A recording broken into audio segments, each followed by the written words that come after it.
Hello aspirants, आज हम लोग कॉन्स्टिट्यूशन का टॉपिक राज्य के नीति निर्देशन तत्व उसका चर्चा करेंगे।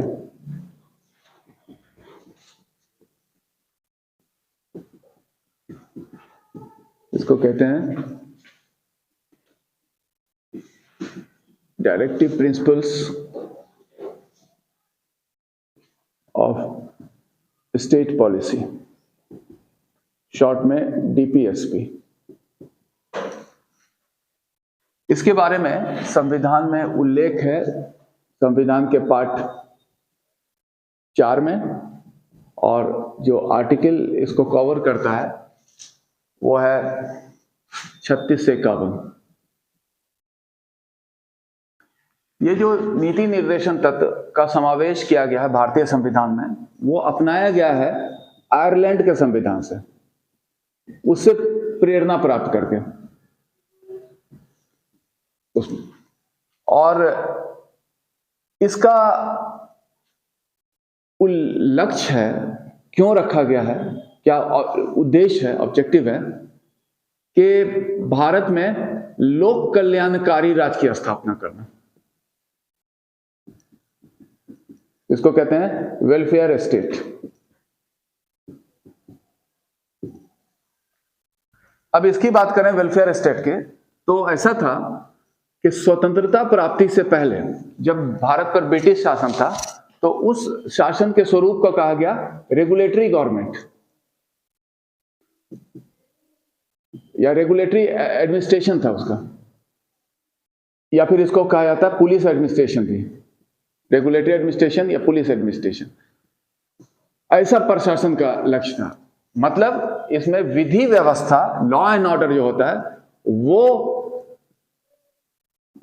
सबसे सर्वोपरि लक्ष्य था प्रशासन का, क्योंकि उसको जो था टैक्स कलेक्शन करना था। तो विधि व्यवस्था अच्छा करके टैक्स कलेक्शन करना था, मेन उसका लक्ष्य था, लाभ अर्जित करना, ब्रिटिश औपनिवेशिक जो सरकार था। लेकिन जब आजादी प्राप्त हुई तो यहां पर सरकार का लक्ष्य बदल गया। अब उसका लक्ष्य ये रहा कि सर्वप्रथम लक्ष्य था कि जन कल्याण करना, वेलफेयर। हालांकि इसके लिए लॉ एंड ऑर्डर अच्छा जरूरी है, लेकिन प्राइमरी जो ऑब्जेक्टिव, जो गोल रखा गया सरकार को कि वेलफेयर एडमिनिस्ट्रेशन होगा। और यही है लोक कल्याणकारी राज्य का लक्ष्य। और उसमें यह कहा गया है कि किस तरह से जो लोक कल्याणकारी राज्य का स्थापना होगा, तो यही कहा गया डीपीएसपी को लागू करने पर होगा। क्योंकि इसमें जो है राज्य, यहां पर कहा गया सरकार को कहा गया, सरकार मतलब central government, state government, local government, कोई भी, सभी सरकार इसके अंतर्गत आते हैं। उस सरकार को यह निर्देश है कि इसमें लिखी हुई नीति का अनुसरण करें, ताकि लोक कल्याणकारी राज्य की स्थापना हो सके। तो मतलब ये यही है इसमें। और अगर इसमें कहा जाए कि उल्लेख है इसमें, जो आदर्श नीति है, जो इस डीपीएसपी में जो आदर्श आइडियल्स नीति है, वो समाजवाद का आदर्श है। कि समाजवाद एक कंसेप्ट है, उसका आदर्श हुआ। फिर है इसमें गांधीयन आइडियोलॉजी को रखा गया है, और इसमें रखा गया है जो लिबरल इंटेलेक्चुअल, ऐसा ही इसमें कहा गया है, प्रिंसिपल्स को इसमें रखा गया है। तो ये सारा चीज जो है वो पूरा करता है, इन सिद्धांतों पर आधारित है इसमें। अब इसका नेचर हम लोग ये देखें,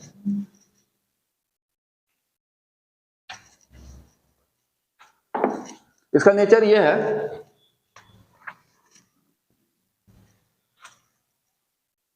कि इसको सरकार को निर्देश के रूप में है, लेकिन इसको कानूनी तौर पर लागू नहीं कराया जा सकता है, मतलब नॉन जस्टिसिएबल है। अगर सरकार को निर्देश है, लेकिन सरकार अगर नहीं लागू कर पाता है, तो इसको लागू नहीं करवाया जा सकता है। ये लागू करना निर्भर करता है संस्थान के, सरकार के पास उपलब्ध रिसोर्सेज पर, संसाधन पर निर्भर करता है। सरकार के पास रिसोर्सेज है तो लागू करेगा। इसलिए नीति निर्देशन में बहुत सी चीज अभी भी ऐसी लिखी गई हैं जिसको अभी तक लागू नहीं किया जा सका है। वो अनुकूल परिस्थिति और सरकार के पास उपलब्ध संसाधन पर ही निर्भर करेगा। लेकिन सरकार को निर्देश है कि जहां तक हो सके इसको लागू किया जाए।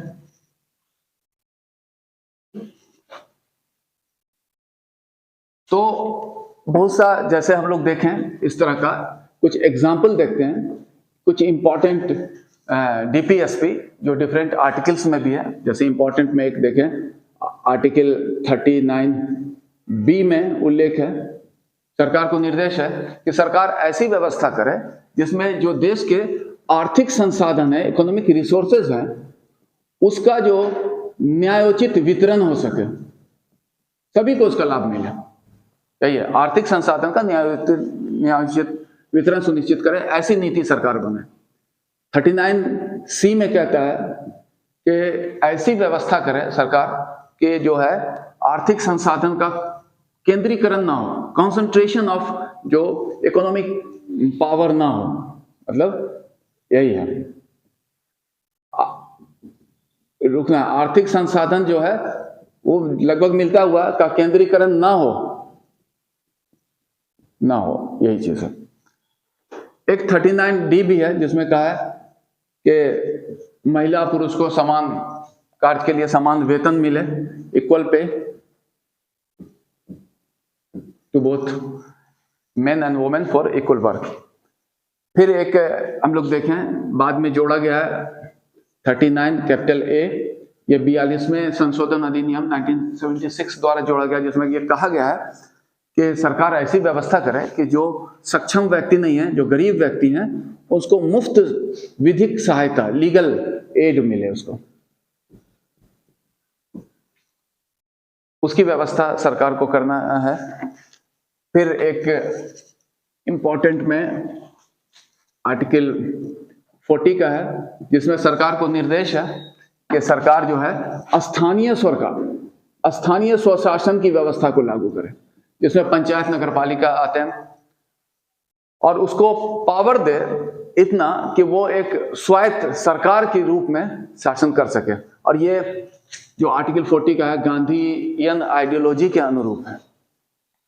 नेक्स्ट है आर्टिकल 44 जो कहता है, सरकार को निर्देश देता है कि सरकार देश में एक समान नागरिक आचार संहिता, उसको कहते हैं यूनिफॉर्म सिविल कोड, संहिता लागू करे, ऐसे है यूनिफॉर्म सिविल कोड, यूसीसी कहा गया, जिसमें यह चीज है कि अभी की स्थिति ऐसी है कि यहाँ पर बहुत से जो धर्म है भारत में, तो वहाँ पर जो सिविल केसेस जो होता है, जो मुख्य रूप से अगर कहें संपत्ति के बंटवारे, विवाह से संबंधित मतभेद, उन सब का जो सुनवाई होता है अपने धर्म के कानून के अनुसार। इसलिए यहाँ पर बहुत सा कानून है, हिंदू लॉ, मुस्लिम law, Sikh law, Christian law, Parsi law, सबका अलग अलग है और उनका निर्णय उन धर्म के कानून के अनुसार किया जाता है। लेकिन यूनिफॉर्म सिविल कोड में ये कहा गया है कि भारत में रहने वाले सभी के लिए, सभी नागरिक के लिए एक समान कानून हो, यही कहता है। आर्टिकल 45 में कहा गया है कि सरकार ऐसी व्यवस्था करे कि 14 वर्ष तक के उम्र के बच्चे को मुफ्त शिक्षा मिले, जो बहुत हद तक सरकार इस लक्ष्य को पूरा किया है क्योंकि उसको मौलिक अधिकार ही बना दिया गया है। एक है आर्टिकल जो 48A, जिसमें यह कहा गया है, ये भी 42वां संशोधन से जोड़ा गया है कि पर्यावरण पर इसमें जोर दिया गया, पर्यावरण संरक्षण करे और वन को बचाए और वन्य जीव को संरक्षण दे, वन्य जीव, इसको संरक्षण देने की बात करी गई है।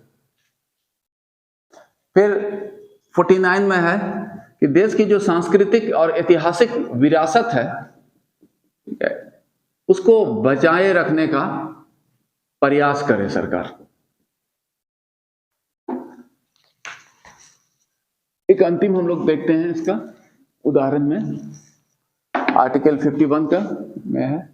इसमें कहा गया है कि सरकार जो है अंतरराष्ट्रीय शांति के लिए प्रयास करे, इंटरनेशनल पीस, और किसी तरह का अगर विवाद है तो उसका शांतिपूर्ण जो है निपटारा करे, शांतिपूर्ण निपटारा, और मध्यस्थता द्वारा हो, और जितने भी इंटरनेशनल एग्रीमेंट हैं, अंतर्राष्ट्रीय संधि हैं, उनको पालन किया जाए, ताकि विश्व शांति में स्थापित करने में सरकार की अहम भूमिका हो सके। तो ये सब कुछ जो मौलिक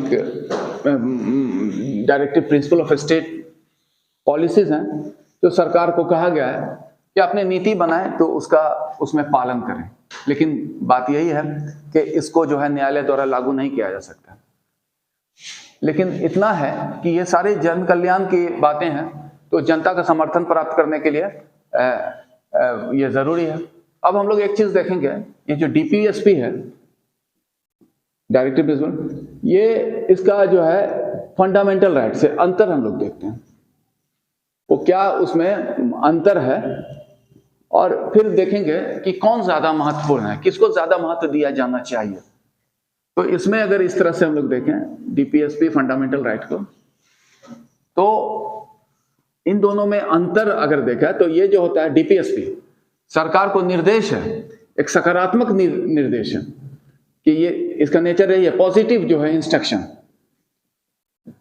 कि सरकार कुछ काम करे या ना करे, मतलब सरकार ऐसा काम करे कि जिससे कि जन कल्याण हो। सकारात्मक निर्देश है कि टू डू सर्टेन वर्क, जिससे सरकार करे ताकि कल्याणकारी राज्य की स्थापना हो।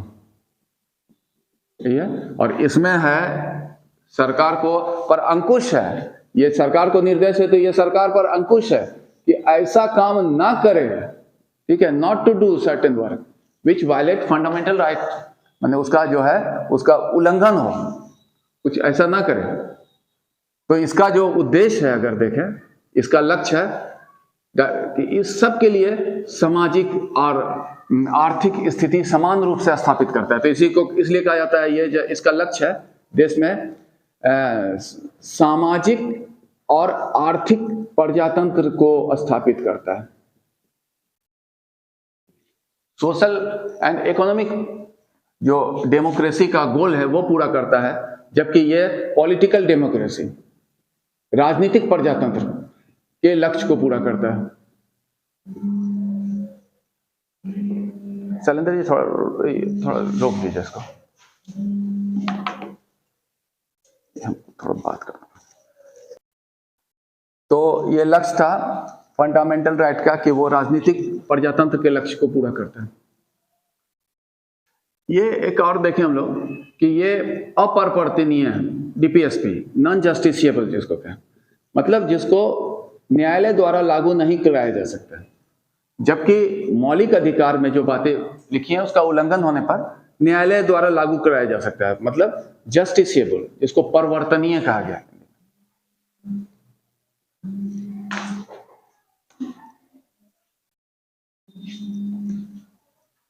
नेक्स्ट है ये अगला अंतर है कि ये जो व्यक्ति के लिए जो सामूहिक हित के लिए होता है, क्योंकि अगर डीपीएसपी को लागू किया जाए तो आम समाज का लाभ होता है, सभी को लाभ होगा, जबकि ये जो है व्यक्ति विशेष के अधिकार की रक्षा करता है, इससे व्यक्तिगत हित होता है, इंडिविजुअल इंटरेस्ट। तो अब क्या है, यहां पर हम लोग देखे हैं कि ऐसी कई बार परिस्थिति उत्पन्न हुई है जहां पर डीपीएसपी को लागू करना है सरकार को, और डीपीएसपी को लागू किया जाएगा, जैसे फंडामेंटल राइट ऑलरेडी लागू है, लेकिन डीपीएसपी को लागू करने के लिए कानून बनाना होता है, मतलब एक्ट बनाना पड़ेगा संसद में या विधान पालिका में। तो ऐसा पाया गया कि कई बार जो सामूहिक लक्ष्य के इस उद्देश्य की पूर्ति के लिए डीपीएसपी के पूरा करने के लिए जो कानून बनाया जाने लगा तो उसमें फंडामेंटल राइट बाधा हुआ। तो अब ये देखा गया कि फंडामेंटल राइट उल्लंघन किया जा सकता है क्या सामूहिक हित के लिए। तो वहां पर एक आर्टिकल फंडामेंटल राइट में, जिसको हम लोग चर्चा कर चुके हैं, आर्टिकल 13 है, जो कहता है कि संसद या विधान पालिका द्वारा कोई ऐसा नियम नहीं बनाया जा सकता है जिससे कि मौलिक अधिकार का उल्लंघन हो, और डीपीएसपी को लागू करने के लिए वो विधान बनाना होगा, और ऐसा उत्पन्न कॉन्फ्लिक्ट अगर हो गया तो किसको महत्व दिया जाएगा, सामूहिक हित को कि व्यक्तिगत हित को, फंडामेंटल राइट को। तो इस पर बहुत विचार के बाद फिर एक कानून बना। विकास और जनहित की आवश्यकता को देखते हुए संसद में एक अधिनियम बना था, वो बनाया गया 25वां कॉन्स्टिट्यूशनल अमेंडमेंट एक्ट द्वारा, 1971 द्वारा। इसके द्वारा संविधान में एक आर्टिकल जोड़ा गया था 31C, ये जोड़ा गया, जिसमें ये प्रावधान रखा गया था कि 2 डीपीएसपी डायरेक्टिव प्रिंसिपल के 2 आर्टिकल, जो कि 39B और 39C, जो कि कहता है धन का न्यायोचित वितरण करना चाहिए सरकार को, और 39C कहता है कि सरकार ऐसी व्यवस्था करे कि आर्थिक संसाधन का केंद्रीकरण न हो। इन दोनों डीपीएसपी को लागू करने के लिए आर्टिकल 14 और 19 के मौलिक अधिकार, उसका उल्लंघन किया जा सकता है। 14 में है equality before law and equal protection law, और 19 में है राइट टू फ्रीडम, स्वतंत्रता का अधिकार। तो इन 2 मौलिक अधिकार का उल्लंघन किया जा सकता है। तो ऐसा कानून आ गया, तो अब लागू करना थोड़ा आसान बनाया सरकार अपने लिए डीपीएसपी को। उसके बाद फिर इसमें और व्यापकता को बढ़ाया गया डीपीएसपी को। वो किया गया फिर 42वां संशोधन अधिनियम, 42nd कॉन्स्टिट्यूशनल अमेंडमेंट एक्ट 1976। उसमें directive principle of state policy की व्यापकता को और महत्व दिया गया, बढ़ाया गया, और उसमें यह रखा गया कि सभी डीपीएसपी को लागू करने के लिए 14 और 19 का उल्लंघन किया जा सकता है।